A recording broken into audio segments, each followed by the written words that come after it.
As mudanças que atingem a educação e a gestão de conhecimentos desenham a base de uma nova sociedade. A escola e os educadores passam por uma revisão dos seus princípios pedagógicos e do uso de recursos e tecnologias de aprendizagem. Mas a grande revolução é sentida principalmente na nova organização e produção dos saberes. A inteligência é fruto do coletivo e o conhecimento passa a representar o maior bem da humanidade. Neste programa, o filósofo Pierre Levy discute por que a escola perdeu o monopólio sobre a transmissão do conhecimento e como será a educação do nosso tempo. Alors, je dirais qu'il y a 3 grandes mutations du rapport au savoir. La première de ces mutations, elle concerne la vitesse d'apparition, de renouvellement et d'obsolescence des connaissances. Je crois que la façon la plus simple et la plus frappante de le dire, c'est que jusqu'à peut-être il y a 25 ans, quand quelqu'un apprenait un métier dans sa jeunesse, la plus grande partie de ce qu'il avait appris était encore applicable à la fin de sa carrière professionnelle et il pouvait même le transmettre à ses enfants ou à des apprentis. Aujourd'hui, on est passé à une situation complètement différente. Peut-être pas dans tous les métiers, mais dans un nombre de plus en plus grand de métiers. Aujourd'hui, le cycle de renouvellement des connaissances est de 3 ans, 5 ans, 10 ans, et pas seulement dans les métiers de haute technologie. Donc on est dans un cycle de transformation perpétuelle. Une tendance très intéressante qu'on peut observer depuis plusieurs années, c'est l'augmentation du nombre de gens qui sont, disons, self-employed, c'est-à-dire qui sont des entrepreneurs individuels. Des gens qui ont acquis une compétence en faisant des études ou en travaillant dans telle ou telle entreprise ou en étant consultant, etc. et qui visent surtout à lui faire prendre conscience qu'au fond, qu'est-ce que c'est travailler aujourd'hui? Travailler, c'est rendre service aux autres. On peut donner cette définition très simple. Pourquoi? Parce qu'on n'est plus à l'époque préhistorique où les êtres humains étaient directement au contact de la nature, la chasse, la cueillette, etc. On est de moins en moins à la période où on cultive la terre et où on va manger les produits qu'on a cultivés. Si on cultive la terre, c'est pour vendre les produits agricoles aux autres, donc finalement leur rendre service. Hein. Plus la croissance du secteur des services, où de manière évidente, qu'est-ce qu'on fait? On se rend service les uns aux autres, chacun à sa manière. N'est-ce pas? À partir du moment où, plutôt que de dire « je suis chômeur », vous vous dites « comment est-ce que je pourrais rendre service aux autres ?» Vous voyez la manière de renverser. Ou comment on pourrait s'associer pour se rendre service les uns aux autres, n'est-ce pas? Ou comment on pourrait s'associer pour proposer aux autres un service qui va les intéresser. Vous voyez, c'est une mentalité d'entrepreneur, si vous voulez, mais pas nécessairement d'entrepreneur capitaliste pour gagner de l'argent, etc. Mais simplement, c'est la nouvelle façon, je pense, d'aborder cette question du travail. Non pas à partir d'une identité professionnelle. Je suis ceci, je suis cela, je défends mes privilèges, je défends les acquis, etc. On laisse tomber l'identité, on laisse tomber les acquis, d'accord? Et on a une attitude ouverte, on voit le monde autour de soi et on se dit, tiens, comment je pourrais rendre service aux autres? Je pense que c'est dans ce sens-là que le travail est en train d'évoluer. Alors.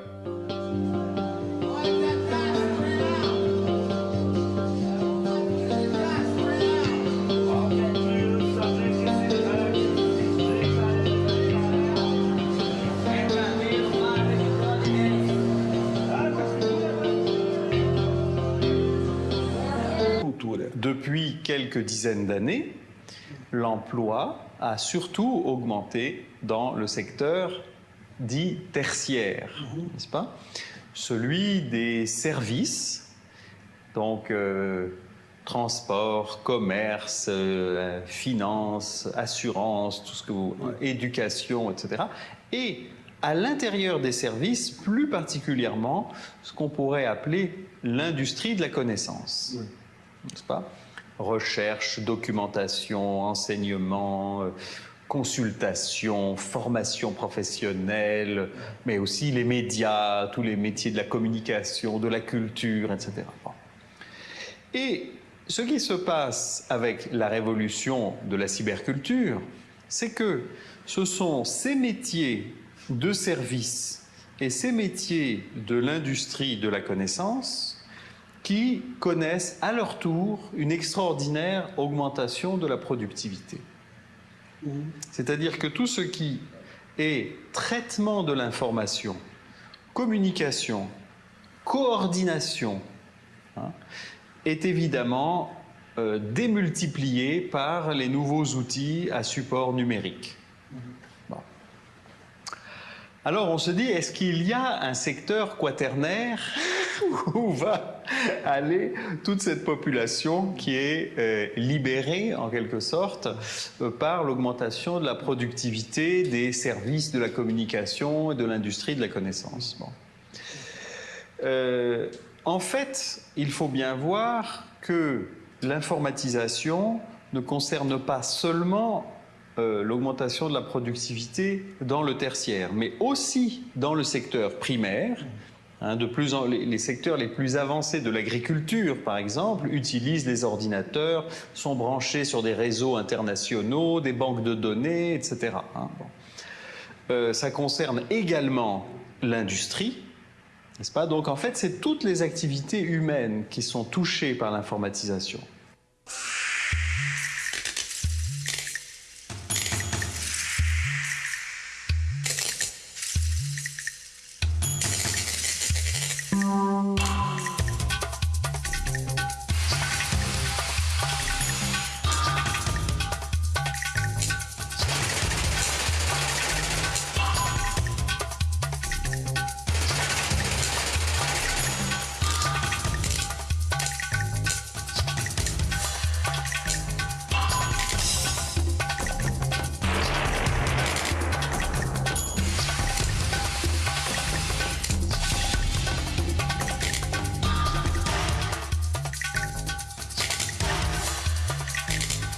Qu'est-ce que c'est penser?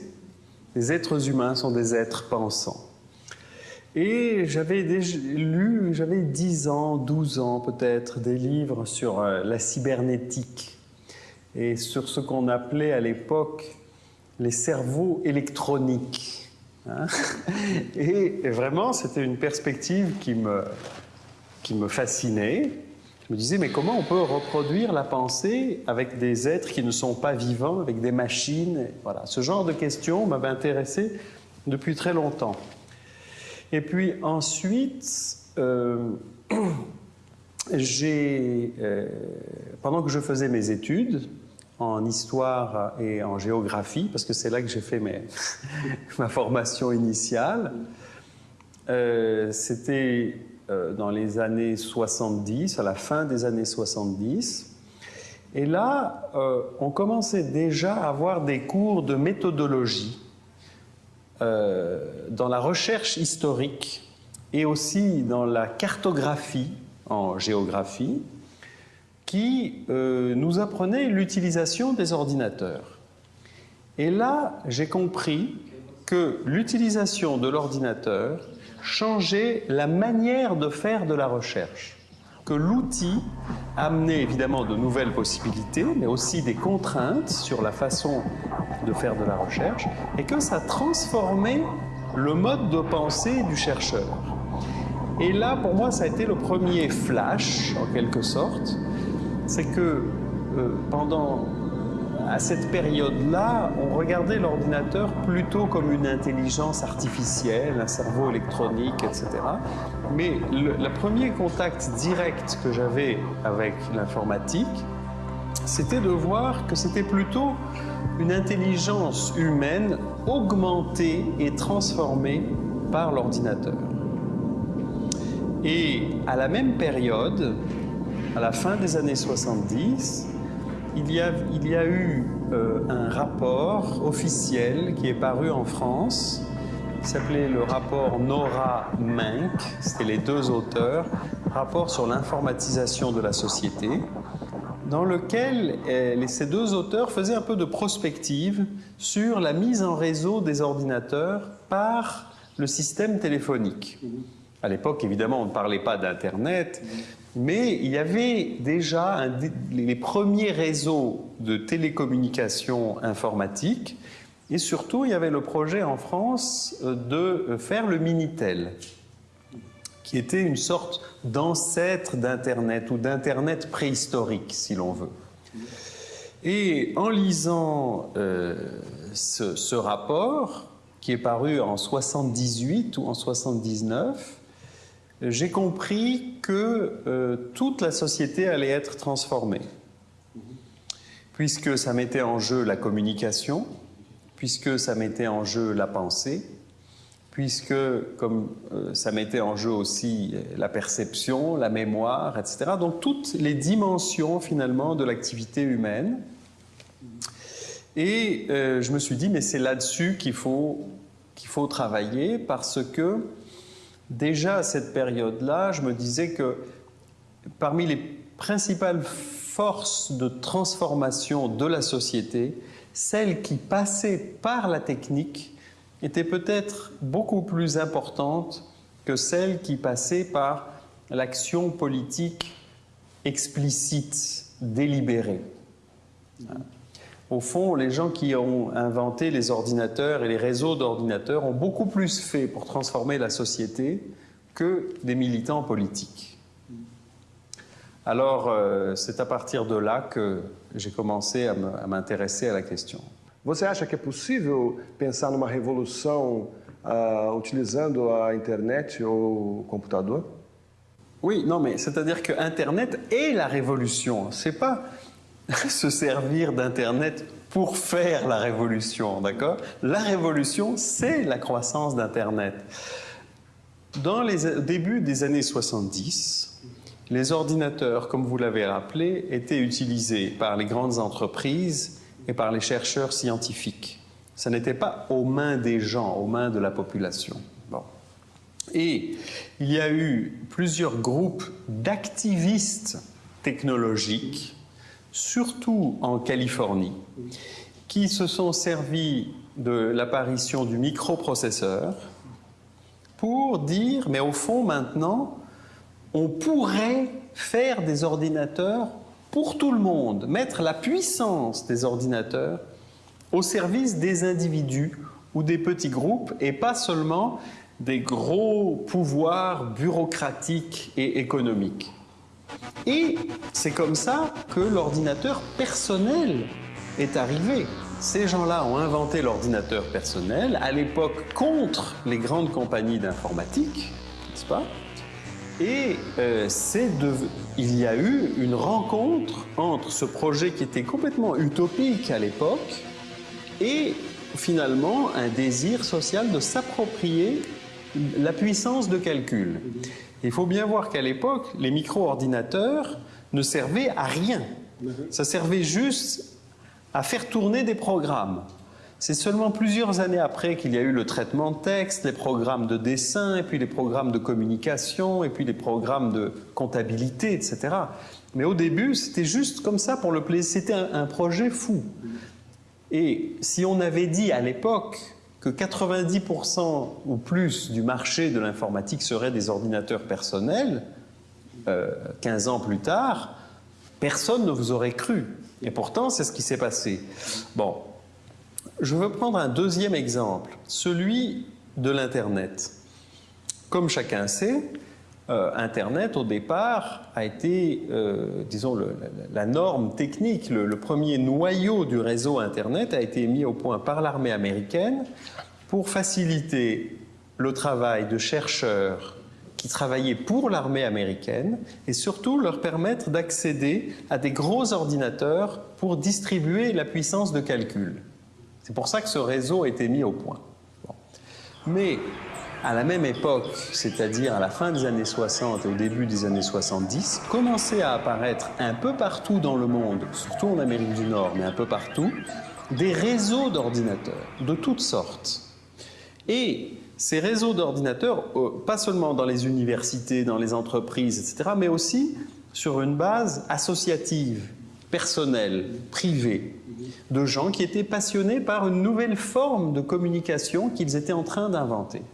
Et progressivement, tous ces réseaux d'ordinateurs se sont interconnectés les uns avec les autres, et c'est Internet, parce qu'il avait une norme technique particulière qui permettait l'interconnexion de réseaux hétérogènes techniquement, parce qu'Internet, ça veut dire interréseau, hein, qui a fédéré tous ces réseaux.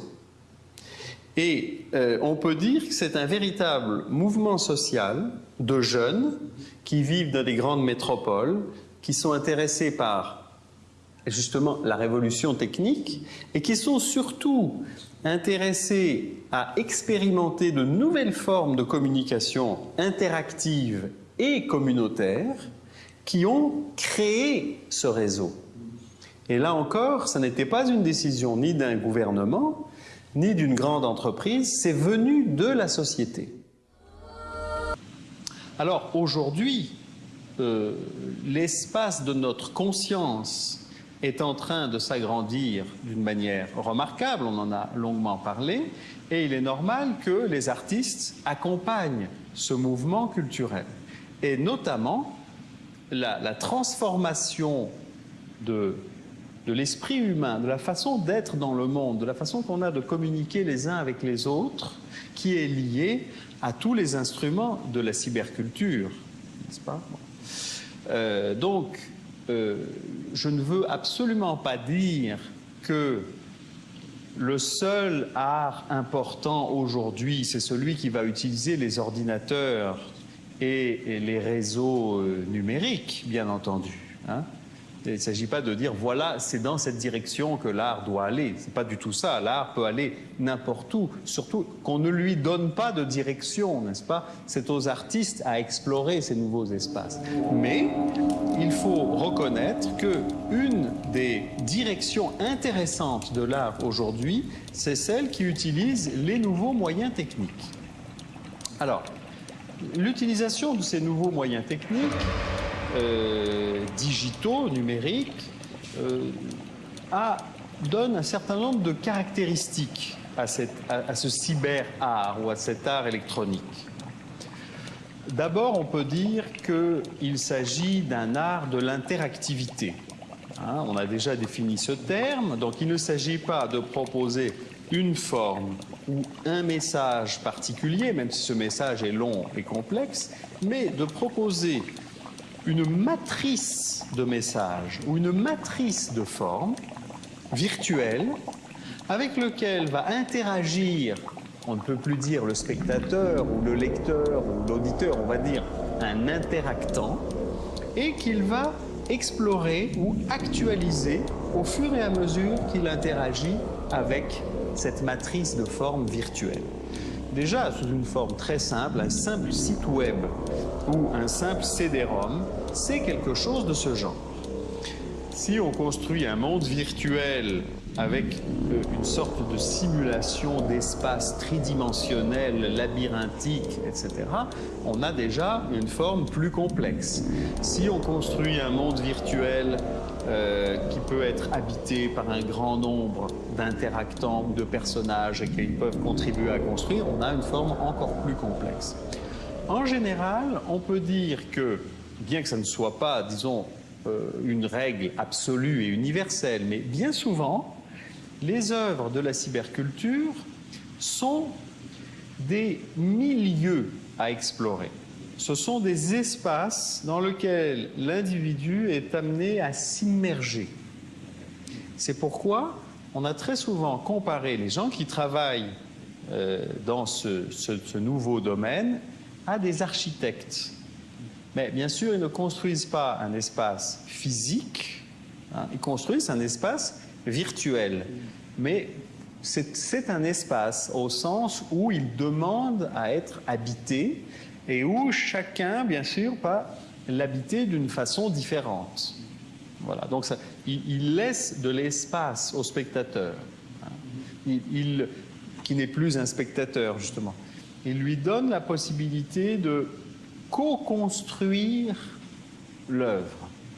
Et ça, c'est nouveau, je crois, hein, parce que c'est sûr que les œuvres du passé laissaient une liberté d'interprétation. Par exemple, un texte de littérature peut être interprété de façon différente par des personnes différentes. Pareil pour une image, pareil pour une musique, vous la vivrez d'une façon différente. Tandis que là, avec les œuvres d'art de la cyberculture, ce n'est pas seulement l'interprétation qui est laissée à celui qui goûte l'œuvre, mais c'est aussi la manifestation de l'œuvre à laquelle il est amené à participer.